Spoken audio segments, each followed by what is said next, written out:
Big TV భక్తి సమాచారం WhatsApp ఛానల్లో జాయిన్ అవ్వండి. అన్ని విశేషాలు ఎప్పటికప్పుడు తెలుసుకోండి. నేను నిద్రపోయే సమయాన్ని ఎలా తగ్గించుకోవాలో చెప్పండి. అంతేకాకుండా నేను నా నిద్ర నాణ్యతని కూడా పెంచుకోవాలంటే ఎలాగో చెప్పండి. చూడండి, నిద్ర జీవితంలో అవసరం కాదు. శరీరానికి కావలసింది విశ్రాంతి. నిద్ర కేవలం ఒక రకమైన విశ్రాంతి మాత్రమే. ఎంతోమంది ఇలా ఆలోచించడం మొదలుపెట్టారు. తమిళనాడులో ఎవరైనా అతను రెస్ట్ తీసుకుంటున్నాడు అంటే దాని అర్థం వాళ్ళు నిద్రపోతున్నారని. అదే కానక్కర్లేదు. మీరు కూర్చునే విశ్రాంతి తీసుకోవచ్చు, అవునా? నిల్చుని కూడా విశ్రాంతి తీసుకోవచ్చు. పరిగెత్తుకుంటూ వెళ్తున్నారు, ఆగి నిల్చుంటే విశ్రాంతిగా అనిపిస్తుందా లేదా? నిల్చునున్నారు, కూర్చుంటే విశ్రాంతిగా అనిపిస్తోందా లేదా? ఇలా ఎన్నో విధాలుగా విశ్రాంతి పొందొచ్చు. ముఖ్యమైన విషయం ఏమిటంటే, విశ్రాంతి అంటే దాని అర్థం మీరు శక్తి సమీకరణాన్ని మారుస్తున్నారని. ఉత్పత్తిని అదే స్థాయిలో నడిపిస్తూ వినియోగాన్ని తగ్గించటం. కాబట్టి కొంతసేపటి తర్వాత మీరు తిరిగి శక్తిని పుంజుకుంటారు. కారణం వినియోగం తగ్గిపోయింది కాబట్టి. నిజానికి మీరు శక్తి సమీకరణాన్ని సరిచేసుకుంటున్నారు. మీరు కనుక పనులు చేస్తుంటే వినియోగం ఎక్కువ, మీరు ఉత్పత్తి చేసేది సరిపోదు. కాసేపటి తర్వాత మీరు అలసిపోతారు, ఎందుకంటే వినియోగం మరీ ఎక్కువగా అయింది. అదే మీరు వినియోగాన్ని తగ్గించి ఉత్పత్తిని పెంచితే కొద్దిసేపటి తర్వాత ఉత్సాహంగా అనిపిస్తుంది. ఉదాహరణకు, మీరు పరిగెడుతున్నారు. 1 మైలు దూరం పరిగెత్తాక ఇంకో అడుగు కూడా వేయలేని పరిస్థితి వచ్చిందనుకుందాం. మీలో చాలామంది ఈషా విద్యా మ్యారథాన్లో పరిగెత్తున్నారు కదా. సరే, 42 కిలోమీటర్ల తర్వాత, సరేనా? 2 మైళ్ళ తర్వాత ఇక 1 అడుగు కూడా వేయలేని స్థితి వచ్చింది. ఏమీ తినకండి, ఏమీ తాకండి, ఊరికే అలా 10 నిమిషాల పాటు కూర్చోండి. మీలో మళ్ళీ ఉత్సాహం తిరిగి వస్తుంది, అవునా? మీరు చేసిందల్లా వినియోగాన్ని తగ్గించారు. ఉత్పత్తి అదే స్థాయిలో నడుస్తోంది. ఈవేళ మనకు వినియోగాన్ని తగ్గించి ఉత్పాదకత పెంచే మార్గాలున్నాయి.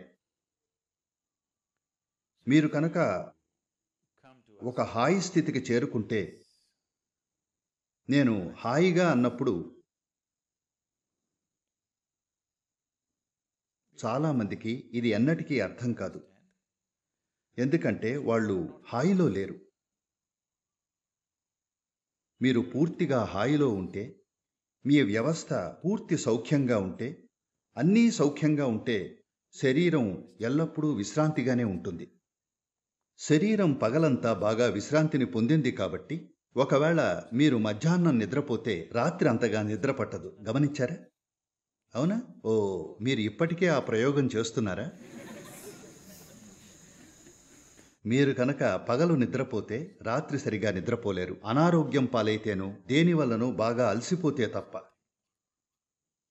ఎందుకంటే పగలంతా విశ్రాంతి పొందినప్పుడు రాత్రి నిద్ర రాదు.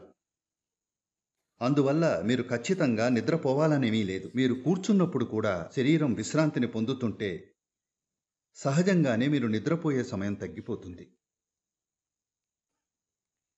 నిద్ర నాణ్యత పెంచడం ఎలా? నిద్ర నాణ్యత పెంచే ప్రయత్నం చేయకండి. మీ జీవితంలో నిద్ర అనేదే లేకుండా జీవించడమే సరియైన పద్ధతి. కానీ ప్రస్తుతం అది మీకు వీలు కాదు. శరీరంలో కొంచెం జడత్వం ఉన్నందువల్ల కనీసం కొంతసేపైనా నిద్ర తప్పదు. మిగతా సమయంలో అది హాయిగా ఉండాలి. దీన్ని హాయిగా ఉంచుకుంటే శరీరానికి నిద్ర అవసరమే రాదు. అలసిపోయే స్థితికి అది చేరుకుంటే తప్ప. కాబట్టి శరీరం ఎన్నడూ కూడా నిద్ర కావాలని కోరదు. కాకపోతే అది ఖచ్చితంగా విశ్రాంతిని కోరుకుంటుంది. మీకు విశ్రాంతిగా కూర్చోవడం ఎలానో తెలియకపోతే ఇలా విశ్రాంతి తీసుకునే ప్రయత్నం చేస్తుంది. మీరు కానీ పూర్తిగా హాయిగా ఇక్కడ కూర్చుంటే ఇది ఏమాత్రం తూగకుండా కొన్ని గంటల పాటు కూర్చోగలదు. లేదంటే దీనికి ఇలా మాత్రమే విశ్రాంతి తీసుకోవడం తెలుసు. కాబట్టి నిద్ర నాణ్యత పెంచుకునే ప్రయత్నం చేయకండి. అలాంటిదేమీ లేదు. శరీరాన్ని విశ్రాంతిగా, హాయిగా, ఎరుకతో ఉంచుకోవడం నేర్చుకోండి. మీరు కూర్చున్నప్పుడు ఒక సులువైన పని చేయొచ్చు. అదేమిటంటే, ఇక్కడ వచ్చి కూర్చున్నాక తల నుంచి కాలివేళ్ల వరకు ధ్యాస పెట్టండి. అంతా వదులుగా, హాయిగా, విశ్రాంతిగా ఉందా లేదా సరి చూసుకోండి. లేదా ఇలా కూర్చుంటున్నారా?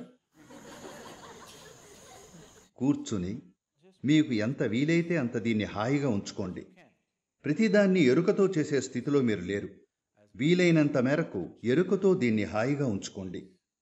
ఇలా చేస్తే వెంటనే మీరు కనుక 10ంటికి నిద్రపోయే రకమైతే ఊరికే ఇలా ఓ గంట పాటు కూర్చుంటే మీరు నిద్రపోయే సమయం మరో అరగంట సేపు వాయిదా పడుతుంది. 10ంటికే నిద్రపోవాలనిపించదు. సహజంగానే మెలకువతో ఉంటారు. అందువల్ల నిద్ర నాణ్యతను పెంచే ప్రయత్నం చేయకండి. Now, you increase the quality of life. మీ జీవిత నాణ్యతను పెంచుకోండి. మీరు గాని జీవిత నాణ్యతను పెంచుకుంటే దాని అర్థం మీ జీవితంలో ఏదీ కూడా మీరేం చేస్తున్నా సరే అది సరళమైన శ్వాస పీల్చుకోవడం దగ్గర నుంచి మీరు చేసే సంక్లిష్టమైన పని దాకా మీరు కనుక సులువుగా హాయిగా చేయలేకుంటే దాని నాణ్యత మెరుగుపడడం వీలు కాదు. అవునా? మీరు ఏదో ఒక దాన్ని పూర్తిగా హాయిగా చేయగలిగినప్పుడే, మీరు ఓ సైకిల్ నడుపుతున్నారనుకుందాం. మీరు గాను ఇలా ఇలా నడుపుతూ ఉంటే సైకిల్ నడపడాన్ని ఆస్వాదించలేరు. హాయిగా నడపగలిగితేనే, ఎంతగా అంటే చేతులు వదిలేసినా కూడా అది మీరు అనుకున్నట్లుగానే మీరు హాయిగా ఉన్నారు. అలా ఉన్నారు కాబట్టే మీరు సైకిల్ నడిపే నాణ్యత మెరుగుపడింది. అవునా? కాబట్టి ఈ రెండూ ముడిపడి ఉంటాయి. మీరు మీ జీవిత నాణ్యతను మెరుగుపరుచుకుంటే సహజంగానే నిద్ర సమయం తగ్గిపోతుంది. జీవిత నాణ్యత బాగలేకపోతే మీరు దేన్నీ హాయిగా చేయలేరు. అప్పుడు కూడా నిద్రపోలేరు. బలవంతంగా నిద్రపోవడం కుదరదు. బాగా విశ్రాంతి పొందడం వల్ల నిద్ర పట్టకపోవడం కాదు, ఒత్తిళ్లు ఎక్కువ కావడం వల్ల నిద్రపోలేరు. ఇలా జరిగితే ఎక్కువ కాలం బతకరు. శరీరానికి తగినంత విశ్రాంతి దొరక్కపోతే అది చనిపోవడమో ముక్కలవడమో ఏదో ఒకటి నశిస్తుంది. మీరు ఈజీగా లేనట్లయితే దాని అర్థం మీరు డిస్ఈజ్ ఉన్నట్లే, ఆ దిశగా వెళ్తున్నట్లే. డిసీజ్తో ఉన్నారంటే అనారోగ్యంగా ఉన్నారని. But if we say you're diseased, that means you're dead. కాబట్టి రోగాల దిశగా వెళ్ళొద్దండి, హాయి దిశలో వెళ్ళండి. మీరు పూర్తి హాయిలో ఉంటే నిద్రపోయే సమయం తగ్గిపోతుంది. నిద్ర నాణ్యత బాగుంటుంది. ఎందుకంటే జీవిత నాణ్యత బాగుంది కాబట్టి. మీరు కేవలం నిద్ర నాణ్యత మాత్రమే కోరుకుంటున్నారు. జీవితం అలా పనిచేయదు. పొద్దున్నే చక్కగా నిద్రలేస్తే రాత్రి కూడా బాగా నిద్రపోతారు.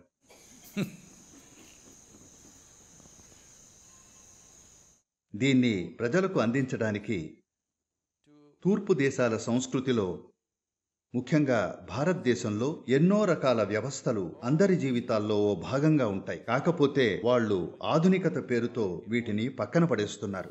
ఆధునికం అంటే విచారించటం, ఎప్పుడూ ఒత్తిడితో చిరాగ్గా ఉండటం, ప్రతిదాని పట్ల చికాగ్గా ఉండటం. అప్పుడే మీరు నిజంగా modern అనిపించుకుంటారు.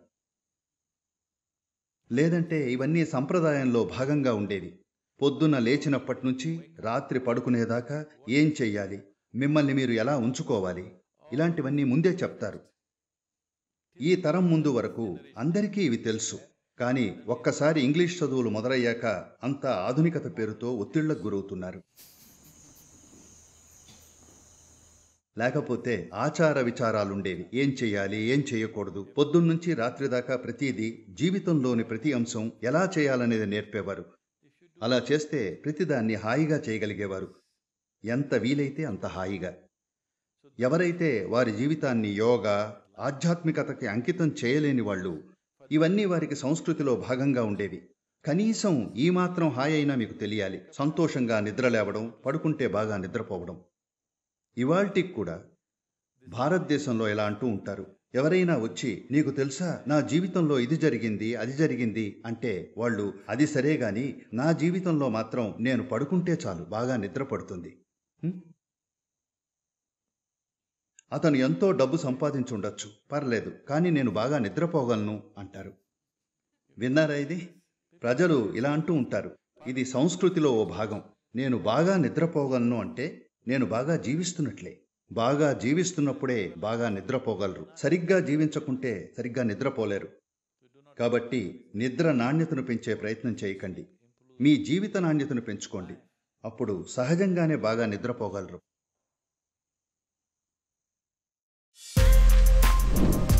For more videos like this, subscribe Big TV channel.